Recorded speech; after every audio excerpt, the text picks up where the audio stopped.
Today, we're taking a plunge into the fascinating, really powerful, and often kind of mysterious world of the subconscious mind. And this isn't just some abstract theory. Experts, they actually estimate that this hidden powerhouse, it quietly shapes, what, up to 95% of our daily behavior? 95%. Yeah, it's staggering when you think about it. It's the engine behind your core beliefs, your emotional patterns, and, ultimately your potential. It reminds me of what Carl Jung said, something like, until you make the unconscious conscious, it will direct your life and you will call it fate. Think of that classic iceberg image. Your conscious mind, that's the tiny 5% tip you see peeking above the water. Right. But that vast, submerged 95% underneath, that's your subconscious, holding all those automatic actions, those ingrained habits, all your past experiences. Exactly. And our mission in this deep dive really is to equip you with some understanding.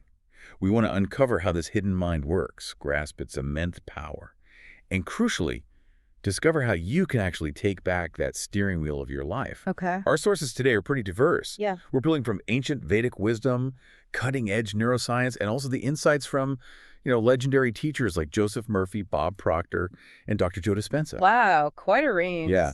And for you listening, this isn't just like an interesting chat. We see it as a shortcut, a way to understand why certain patterns keep showing up in your life. Yeah. And maybe more importantly, how you can actually start changing them. So yeah, get ready to maybe shift your perspective a bit. Okay, let's dive in then, starting right at the beginning.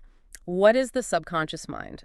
I mean, simply put, it's everything going on in your mind that operates just below your conscious radar. All right. Sometimes people use unconscious interchangeably, and, well, for today's dive, we can probably treat them pretty similarly. It's like this huge mental storage unit, packed with all your memories, your habits, emotions, instincts. It's the part of you that makes you pull your hand from a hot stove instantly without thinking. Or driving home on autopilot while your mind's somewhere else completely. Exactly, that autopilot thing. And what's truly remarkable is just how much it does. It stores your long-term memories, regulates all those automatic body functions, breathing, heart rate, you name it. And like you said, it runs all your habitual behaviors. It's this like unlimited memory bank, holding every single experience you've ever had. Every single one, wow. Yeah, and those sudden gut feelings or anxieties that seem to pop out of nowhere. Often those are subconscious triggers kicking in, tied to past conditioning, maybe deeply seated emotions. Okay, here's something that really blew my mind when I first grasped it. Your subconscious mind doesn't really distinguish between real and imagined experiences. If you vividly imagine something, especially with feeling, your subconscious encodes it almost like a real memory. That's such a crucial point.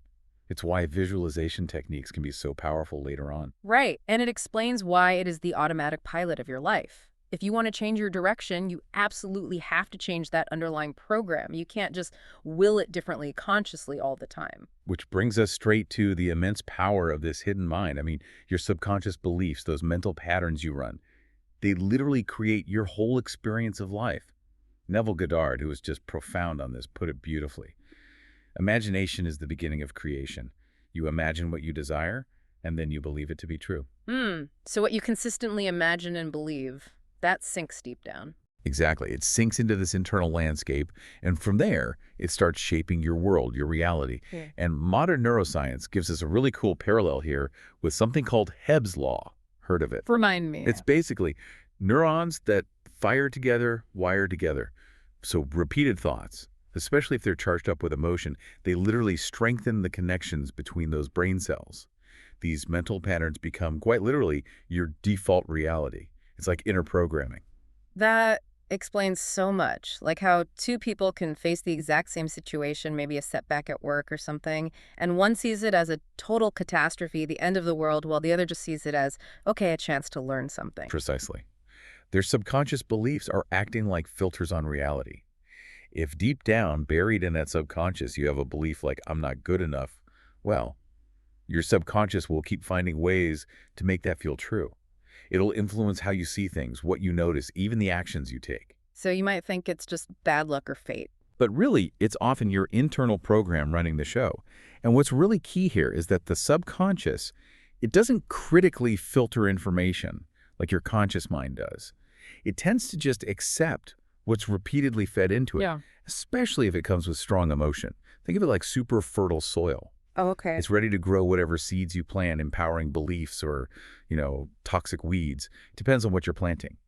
which means negative self-talk, for instance, can be really damaging because your subconscious just takes it on board. But the flip side is also incredibly true and powerful. Right. That's why Joseph Murphy, the author of The Power of Your Subconscious Mind, called it the seat of your emotions and creative intelligence. He showed how feeding it the right ideas could solve problems, even create what feel like miracles. And Bob Proctor would add to that, saying, you attract what you're in vibrational harmony with. Your subconscious sets that vibration. So what does this mean for you listening, understanding this power? It really gives you an almost, I don't know, magical ability to transform yourself and how you experience reality. It's huge. And, this wisdom isn't actually new. Long before modern psychology even existed, ancient Indian sages, especially in the Vedic traditions, they were mapping out the mind's layers in incredible detail. They identified something called chitta. It's a core aspect, and it's strikingly similar to our idea of the subconscious. They described it as the storehouse of all our memories and these subtle impressions called samskaras. Samskars, okay, so these are like mental grooves or subtle imprints left by everything we experience, think, feel. Exactly. They build up over time, and they form what are called vasanas. These are our deep-seated tendencies, our inclinations, and they shape our karma. In a very real sense, the subconscious is where karma is stored. Unresolved stuff, traumas, patterns from the past.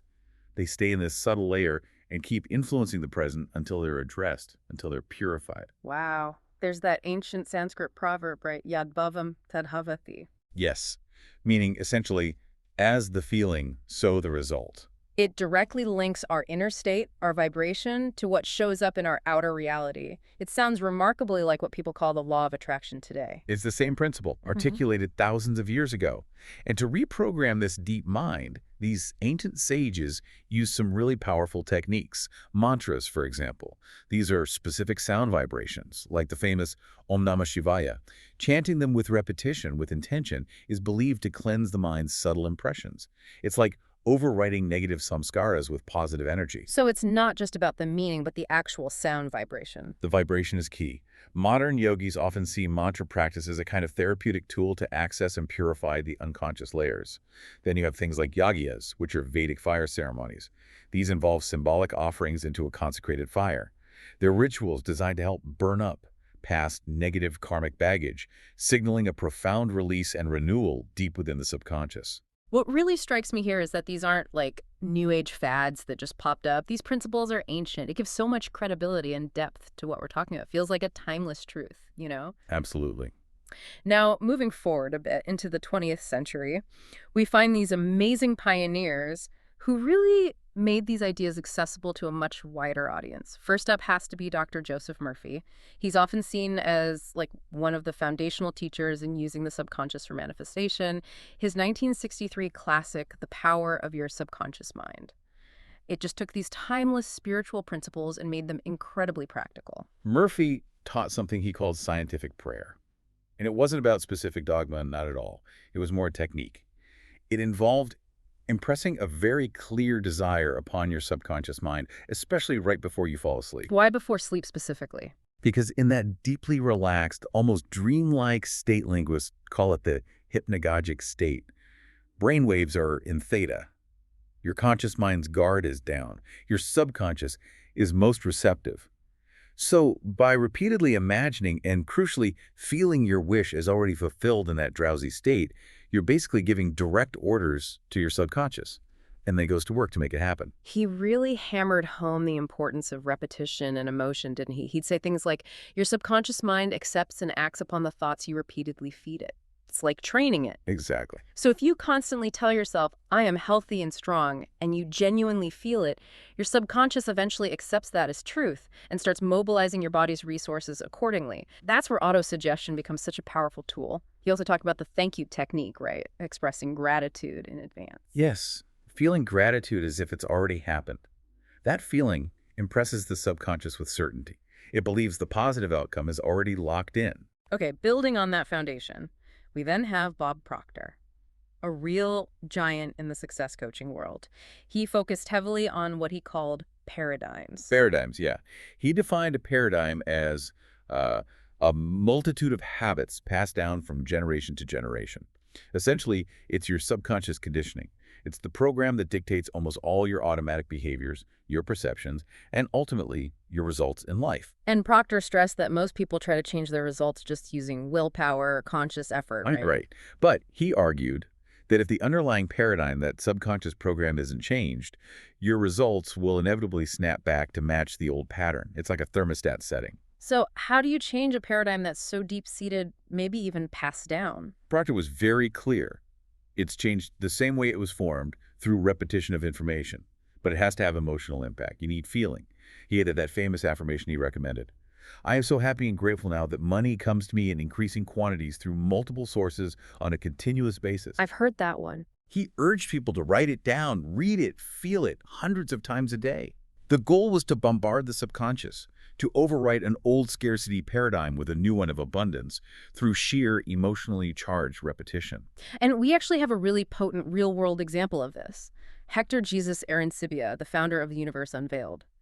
His story is incredible. In early 2020, I think he literally had just $682 to his name. Wow. But by rigorously applying Proctor's paradigm-shifting techniques, the daily gratitude, the visualization, repeating those affirmations with feeling, he turned that $682 into over $1 million in just 18 months. 18 months. That's extraordinary. Right, and he describes it not just as hard work, but as achieving total energetic alignment with abundance. It really shows the power of changing that deep subconscious money program. That's a fantastic illustration. And then bringing us even closer to the present, there's Dr. Joe Dispenza. He's fascinating because he bridges neuroscience and, well, mysticism. He actually shows how the brain and body physically transform through this kind of subconscious reprogramming. He connects it back to the brain wiring. Exactly. He builds on Hebb's law. Neurons that fire together wire together, but adds the crucial element of emotion. He explains how focused thoughts combined with elevated emotions, like gratitude or joy, can literally rewire neural pathways. And it gets even deeper. This process can affect our biology right down to the genetic level. Epigenetics, right. Precisely. He says when you marry a clear intention with an elevated emotion, you begin to change your biology. Your brain starts reorganizing itself to reflect this new imagined reality, and your body's chemistry actually shifts, as if the event you're imagining is already happening. That's mind-bending. It is. And what's really groundbreaking is the physical evidence he presents. Dispenza talks about documented cases where people have healed from serious chronic conditions just by mentally rehearsing health, by vividly imagining themselves getting better, feeling that wellness, feeling that gratitude in advance. And there are studies showing actual physical changes. Yes. Studies on meditators showing epigenetic changes, things like significantly reduced inflammatory gene activity. It strongly suggests your state of mind can influence how your genes are expressed. Wow. And Dispenza also talks a lot about brainwave states, doesn't he? He does. He emphasizes moving beyond our normal waking beta state. In meditation, or just before sleep, our brainwaves slow down into alpha and then theta. Theta is especially important. It's the dominant brainwave state in young children, from about ages 2 to 7. Those are the programming years, when kids absorb information like sponges directly into the subconscious. Okay. Adults can learn to access this highly suggestible theta state through meditation. It essentially opens a doorway to implant new beliefs and suggestions directly into the subconscious operating system. So meditation isn't just for relaxation, it's for reprogramming. It can be a powerful tool for it, yes. He also highlights heart-brain coherence. When you cultivate elevated emotions like love or gratitude, your heart beats in a more regular, harmonious rhythm. This coherent heart rhythm sends signals to the brain, leading to a more orderly, coherent brain state, often associated with gamma waves, heightened awareness, clarity. And he suggests this state connects us to what he calls the quantum field, a field of infinite possibilities where we can create new realities. So the message is really empowering. Hugely empowering. His core message is, you are not doomed by your genes. Because of epigenetics, your mindset, your focus, your emotions can actually change your gene expression. It's like offering everyone a potential mind-body upgrade. And modern neuroscience really backs up a lot of this, doesn't it? It gives us a clearer picture of the mechanics. We can now talk about how specific brain regions are involved, like our automatic habits seem to be rooted in the basal ganglia. Right. While those deep emotional memories, the ones that trigger subconscious reactions like fear, they're linked strongly to the amygdala. And the hippocampus for consolidating long-term memories. Then there's the default mode network, the DMN. Yes, the brain's autopilot network, the one that's active when your mind is wandering, right? Exactly. That's often where those automatic thought loops that the subconscious programs really reveal themselves, like that constant worrying track playing in the background. But the good news is, practices like mindfulness can actually quiet the DMN, creating space for conscious choice and, well, inserting new programming. We also understand more about things like implicit memory now. That's the subconscious learning, isn't it? Like riding a bike or driving, you don't consciously think through every single step after a while. Precisely. It's procedural learning. And then you have mirror neurons. These are fascinating. They cause us to subconsciously imitate and empathize with others. We literally absorb the energy, the emotions, even the behaviors of people around us, often without realizing it's happening. That explains why who you hang out with matters so much. And what about the RAS, the reticular activating system? That's like the brain's filter, isn't it? Yes, located in the brainstem. It basically decides which bits of sensory information get through to your conscious awareness. It's like you said earlier, you buy a new red car, and suddenly you see red cars everywhere. Your RAS isn't creating them, it's just filtering your attention based on what you've tagged as important. Even subconsciously tagged. It's especially subconsciously tagged. Once your subconscious flags something as relevant or expected, the RAS starts highlighting evidence for it in your environment. It can absolutely create a self-fulfilling prophecy effect. And the sheer processing power difference is mind-boggling. The brain handles, what, 11 million bits of info per second? Around that, yeah. And the conscious mind, maybe 50 bits per second. So almost everything is happening under the hood subconsciously. The vast majority. But, and this is the crucial takeaway from neuroscience, the brain is plastic. Neuroplasticity means it's changeable at any age. We see this in therapies like cognitive behavioral therapy, CBT. It uses conscious effort to identify and change thought patterns, and over time, it literally rewires the brain. It proves that adaptation is possible. So pulling this all together, modern science really validates this core idea where your attention goes consistently, neurons fire, and eventually they wire together. We can intentionally restructure these subconscious networks. We can hack the system. Absolutely. We have the capacity to change our internal programming and, as a result, change our actions and our entire life experience. It really puts the power back in our court. Okay, let's circle back to Hector Jesus Varancibia's story again. That incredible transformation from just 682 to over $1 million. It serves as such a powerful, real-world example of how this works. It really does. A living blueprint. One of the key things he did was what he called the pattern interrupt. You mentioned this earlier. Yeah. When he caught himself spiraling into negative thoughts about money or whatever, he'd literally stop himself. He'd say out loud, "Not this. I choose a new thought." That's powerful. It's like a declaration of mental sovereignty. Yeah. And he'd immediately replace the negative image or thought with an empowering one, aligned with his goal. It was like telling his subconscious, okay, scratch that. We have new orders now. And coupled with that was his immersive learning. He wasn't just reading books by Goddard, Murphy, Napoleon Hill, Proctor. He was studying them daily.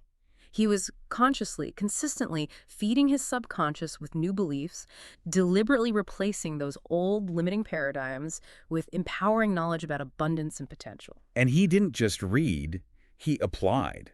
Consistent visualization, seeing his goals as already done, and using those affirmations with deep, genuine emotion. The emotion is key. And he didn't do it in isolation, right? He actively sought out mentors, people like Proctor, Mary Morrissey.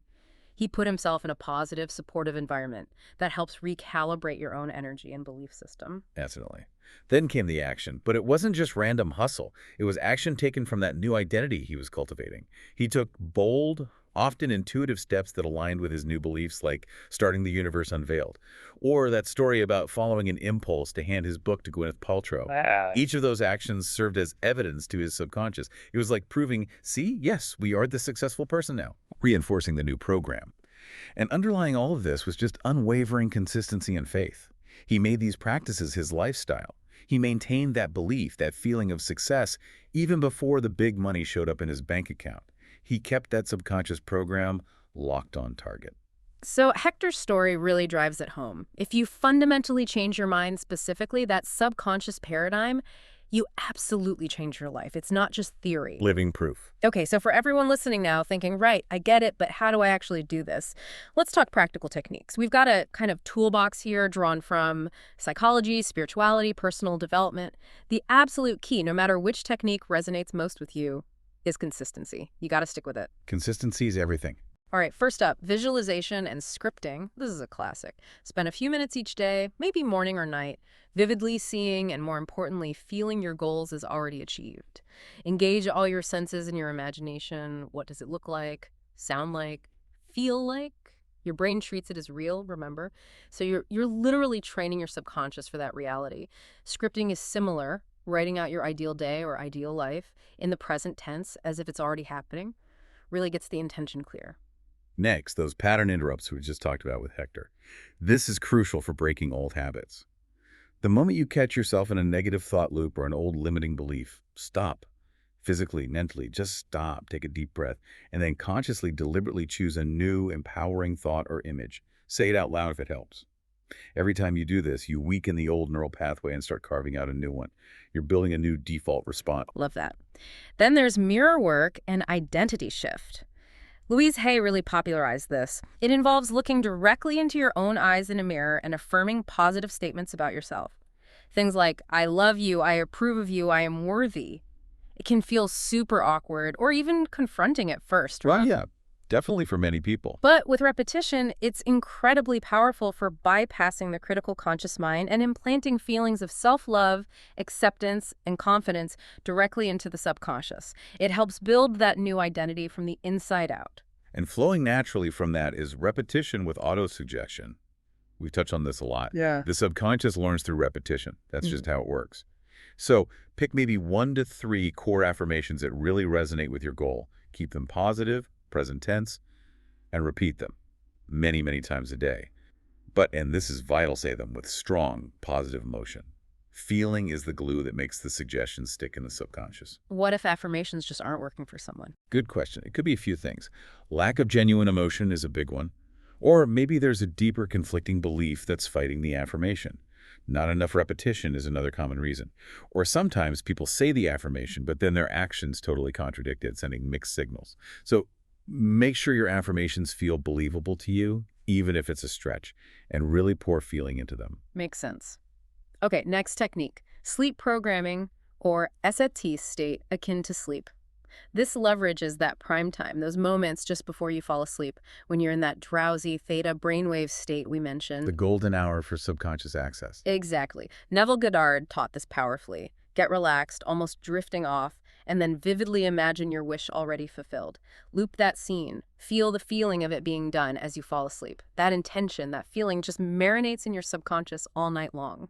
You can also try playing affirmation recordings softly as you sleep. Mantras and affirmative prayer are also incredibly potent, drawing on those ancient traditions, but very applicable today.